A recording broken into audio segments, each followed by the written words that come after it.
Hey guys, it's Dan, and welcome to We War Game. This is going to be a look at Games Workshop's Morannon Orcs from their Middle-earth strategy battle game range.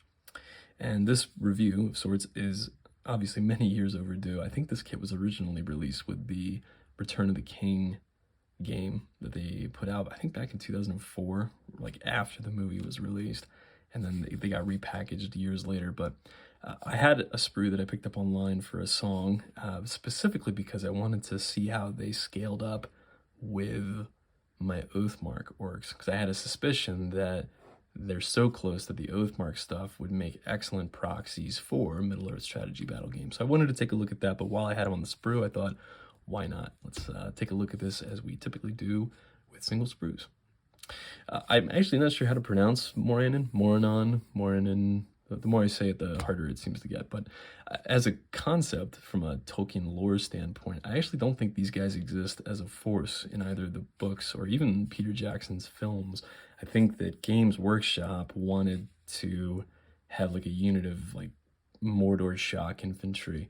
So they took a concept from the books, which is the Mordor, I think they're just called Orcs or Black Orcs, something like that.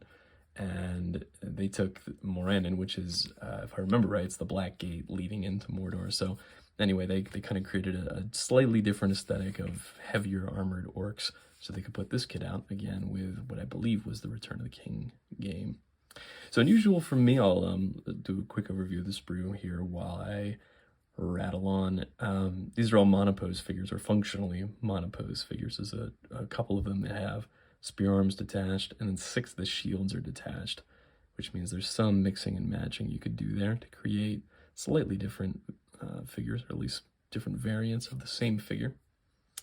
And I'm not normally a huge fan of monopose figures. I figure at that point I'd rather just have metal than plastic, but these are pretty cheap by Games Workshop standards. And I think despite these being 20-year-old sculpts, that these are pretty great. And I don't know if the Perry twins of Perry Miniatures fame sculpted these specifically. I do know that they did the entire Fellowship of the Rings range, and I think they were still involved up through the Two Towers. But if somebody knows, also let me know in the comments. But I don't know if they were still on board by the time the Return of the King came out. So these may or may not be Perry sculpts, but most of the original Lord of the Rings range is. So 6 of these guys have hand weapon and shield. 6 of them have what I will call spears, because I don't think pole arms exist in the game. And you can see that the style here is very much like what you would imagine heavy armored Mordor orcs to be. Good variety, like kind of wicked looking, but still realistic looking weapons for the spears, kind of this trident design.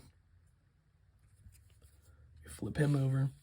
They've all got this kind of slightly serrated looking plate mail, almost like a corrupted version of Gondorian armor, which is a neat take, especially since they really didn't have anything to go on for these designs, right? It wasn't like they had all the artwork from the original trilogy that they had for like Fellowship and Two Towers. They were basically just copying Weta's designs. So I think very nicely done, since these are just made up by Games Workshop, as far as I'm aware. Yeah, lovely sculpting. Again, these are 20-year-old figures, so I'm really, really impressed. And God, yeah, these are ugly even by orc standards, which is not a criticism, it's just an observation. And then, yeah, on the backs, you can see, sorry, I'm like kind of flipping around the sprue here. I'll go kind of in a U shape here. And I think the way they're painted by Games Workshop, they have like a slightly more uniform look to them. But yeah, pretty cool figures. Backs of the shields are sculpted, you know I like that. So yeah, I'm impressed for monopose figures from 20 years ago. These are really, really great. But I'm really curious, as I mentioned, to see how these scale up with my Oathmark stuff. So let me pop these off the sprue now. I'm going to put them on some bases, and we'll take a look at how they scale up together. All right, here we go. So for those wondering, if you're kind of crazy like me, how do these Middle-earth strategy battle games figures rank up on 25mm bases? The answer is very well, I think. So yeah, it probably took me like 10 minutes to clean them up. and drop them on these bases. I was actually sort of surprised. There are a couple of poses here, like this one, that are really dynamic. And I don't think that I could have fit them on a smaller base. These are 25mm Renadra squares, for those curious. And yeah, you can see some of them really do take up the whole base. So yeah, cool sculpts. Again, considering they're 20 years old, no complaints from a production or a design standpoint. Now, how do they scale up with my Oathmark stuff? I've got 3 Oathmark Orc heavy infantry figures. I did a review of this about a month ago, and I do recommend you check that review out, that kit out. They're very, very good. But for our purposes here, which is mostly a scale comparison, I wanted to know if you could use these Oathmark figures in Middle-earth strategy battle game. And I think you'll agree the answer is yes. Again, Oathmark figure on the right, Morannon Orc from Games Workshop on the left there. And you can see, especially if you consider the splash base that the Oathmark Orc is standing on, they're functionally the same height. And because Oathmark has gone with this kind of like medieval gritty aesthetic for their orcs, instead of more like high fantasy concept, they blend really well from a design standpoint, I think, with the Games Workshop, and by extension, Peter Jackson interpretation of Lord of the Rings orcs. See, I think once these were painted up, you would really struggle to even tell the difference, to be honest with you. Let's look at a couple more here together. So we'll take this guy, and we'll take maybe this guy. He's got a mace in his hand too. So yeah, once again, you can see the height is pretty much the same. You do these kind of looking in the opposite direction here.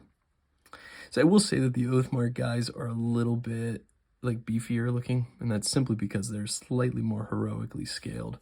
Like if you look at the hand holding the mace, both of them are holding maces there. The Oathmark one's a little bit thicker, but like even like the length of the mace on the other guy, on the Games Workshop one, is actually longer. So especially when we're talking about orcs here, like you're gonna have all different shapes and sizes of orcs, but the height is all there. And again, the armor looks like it's out of the same kit almost, so that's pretty cool. Let's do one more here. I got another one. Yeah, about this guy. Just again, look at the height comparison here. Pretty much the same. Oop.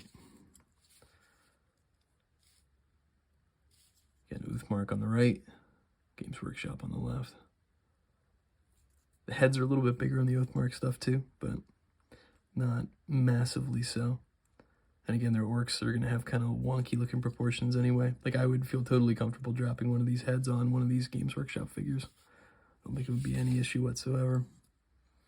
So yeah, I think this is a really cool kit for a 20-year-old Games Workshop box. And as far as I'm concerned, I think it demonstrates that if you were looking for some proxies for a Middle-earth strategy battle game, you can't go wrong with the Oathmark.